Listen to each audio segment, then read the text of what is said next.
नमस्ते बच्चों, कैसे हो आप सब। आज हम पंचतंत्र की एक और कहानी सुनेंगे, गीदड़ की कूटनीति। मधुपुर नामक जंगल में एक शेर रहता था जिसके 3 मित्र थे जो बड़े ही स्वार्थी थे। इनमें थे गीदड़, भेड़िया और कौवा।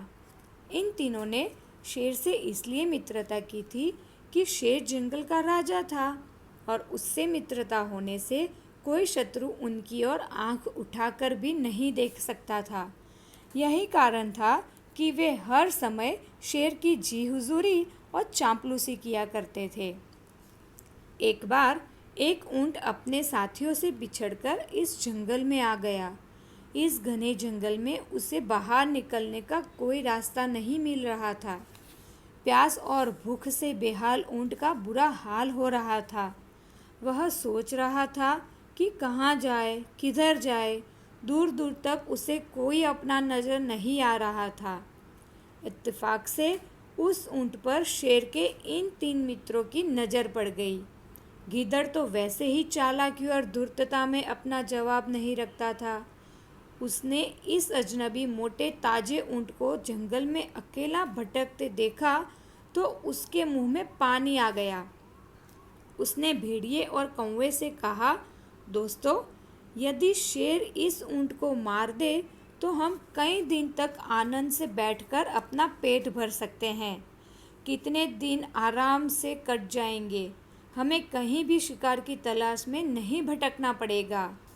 भेड़िए और कौवे ने मिलकर गिद्दड़ की हाँ में हाँ मिलाई और उसकी बुद्धि की प्रशंसा करते हुए बोले, वाह वाह दोस्त, क्या विचार सूझा है।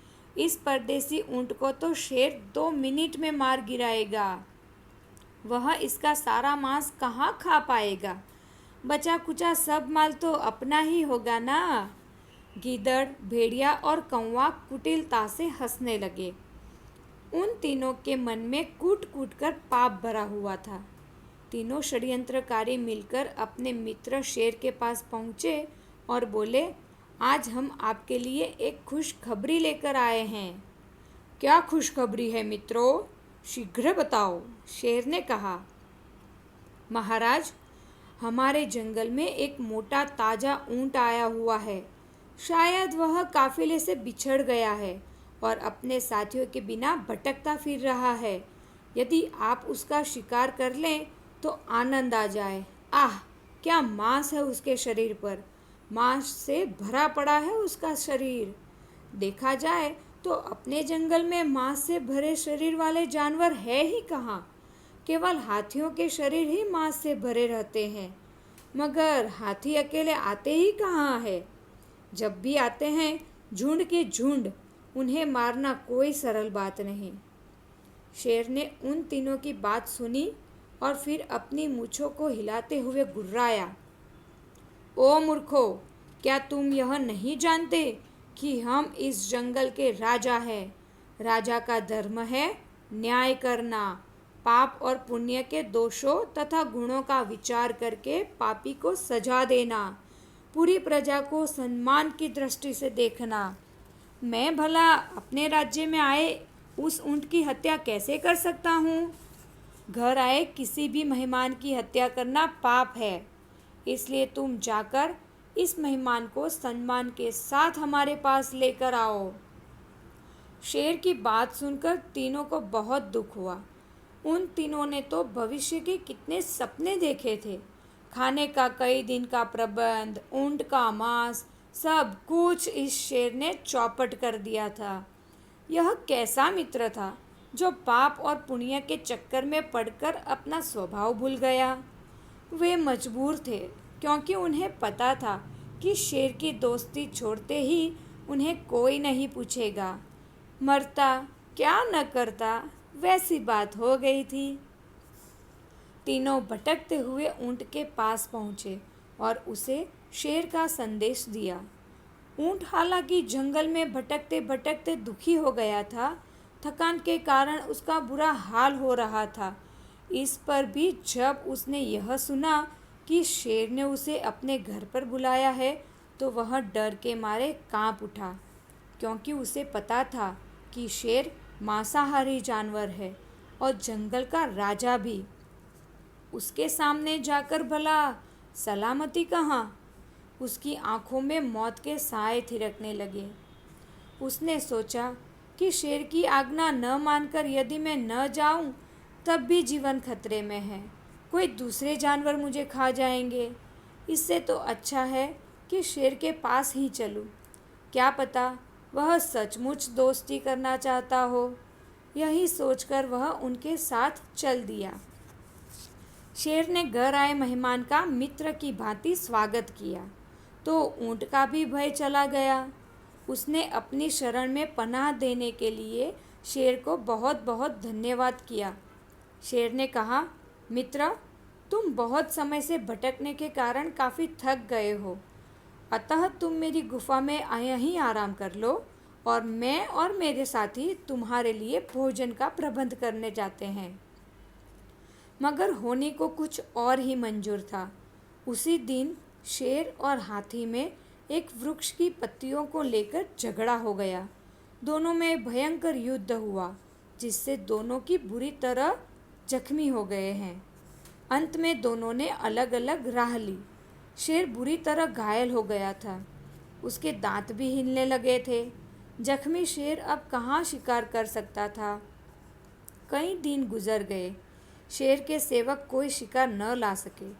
दरअसल उन दूरतों की दृष्टि तो ऊंट के मांस पर थी। वे किसी प्रकार शेर के हाथों उनका खात्मा कराकर दावत उड़ाना चाहते थे। अतः शेर के जख्मी होने के बाद उन्होंने दूसरी योजना बनाई। एक दिन शेर के पास जाकर वे बोले, हे जंगल के राजा, आप भूखे क्यों मरते हैं? देखो, हमारे पास यह ऊंट है। ऐसे अवसर पर इसे ही मारकर खा ले। जब तक हम इससे पेट भरेंगे, तब तक आप भी ठीक हो जाएंगे। नहीं नहीं, मैं शरण में आए की हत्या नहीं कर सकता।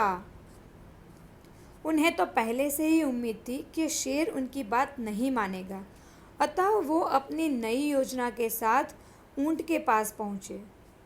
ऊंट ने उनकी कुशल क्षेम पूछी तो चालाक गिद्दड़ बोला, भाई, हमारा हाल मत पूछो।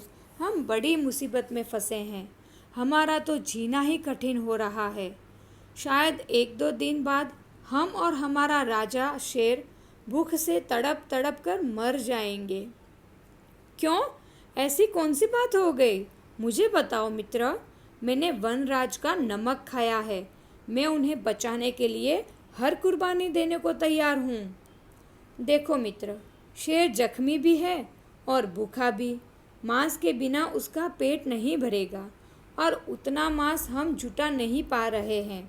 इसलिए हमने फैसला किया है कि हम वनराज के पास जाकर कहें कि वे हमें खाकर अपना पेट भर ले। इस संदर्भ में आपसे एक प्रार्थना है। ऊंट ने बोला, क्या? गिद्दड़ बोला, यदि हम इतने भाग्यशाली हों कि अपने देवता तुल्य राजा के काम आ जाएं, तो हमारे बाद आपको हमारे स्वामी का पूरा ख्याल रखना होगा। ऊंट बोला, मित्रों, आप लोग ऐसे भला वनराज की भूख क्या मिटा पाओगे? बेहतर हो कि वे मेरा भक्षण करें। यह तो तुम्हारी इच्छा है मित्र, किंतु पहले हम अपने आप को समर्पित करेंगे। यदि वे हमें स्वीकार न करें, तब आप भी कोशिश कर लेना। हाँ दोस्तों, मुझे मंजूर है। मैं आपके साथ हूँ। वनराज ने ही मेरे तो सहारा देकर मेरी प्राण की रक्षा की है। अब यदि मैं इन प्राणों को अपने मित्र पर कुर्बान कर दूँ, तो मुझे इसका कोई दुख नहीं होगा। ऊंट की यह बात सुनकर तीनों बहुत खुश हुए।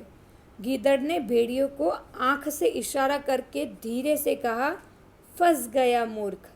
अब चारों इकट्ठे होकर जख्मी शेर के पास पहुँचे। शेर गुफा के अंदर भूखा प्यासा पड़ा था। शरीर पर असंख्य घाव थे। दर्द के मारे उसका बुरा हाल था। आओ मेरे मित्रों, आओ। पहले यह बताओ कि हमारे भोजन का कोई प्रबंध हुआ या नहीं?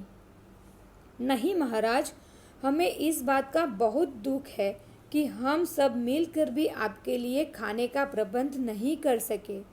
लेकिन अब हम आपको भूखा भी नहीं रहने देंगे।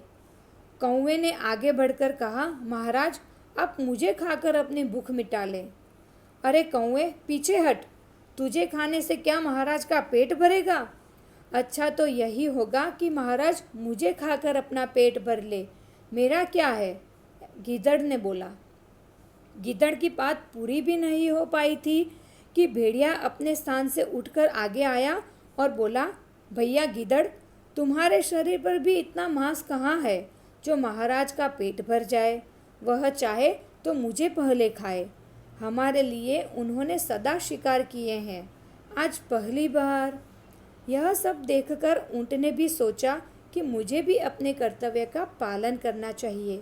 शेर नेकदिल है, वह भला घर आए मेहमान का क्या वध करेगा, और यदि उनके उपकार के बदले मैं उनके किसी भी काम आ पाऊँ तो मुझे खुशी होगी। यह सोचकर इन सब से आगे आकर ऊँट ने कहा, अरे तुम लोग के मांस से महाराज का पेट भरने वाला नहीं, आखिर महाराज ने मुझ पर भी तो एहसान किया है। यदि तुम अपने इस मित्र के लिए कुर्बानी देने को तैयार हो तो मैं भी तुमसे पहले इनसे यही प्रार्थना करूँगा कि यह मेरे शरीर के मांस से अपने पेट भर ले। वाह वाह, मित्र हो तो ऐसा। सच्चा मित्र उसे ही कहते हैं जो मुसीबत में मित्र के काम आए। महाराज अब आप देर न करें। यदि आपने अपने सेवकों की प्रार्थना स्वीकार न की तो गिद्धड़ ने कहा। शेर ने बड़ी कठिनाई से उठते हुए ऊँट की हत्या करके पहले तो अपना पेट भरा, जो मांस बाकी बचा था उससे कई दिनों तक तीनों चालबाज मित्र अपना पेट भरते रहे। तो देखा मित्रों, कहानी कैसी थी? बाय बाय, धन्यवाद।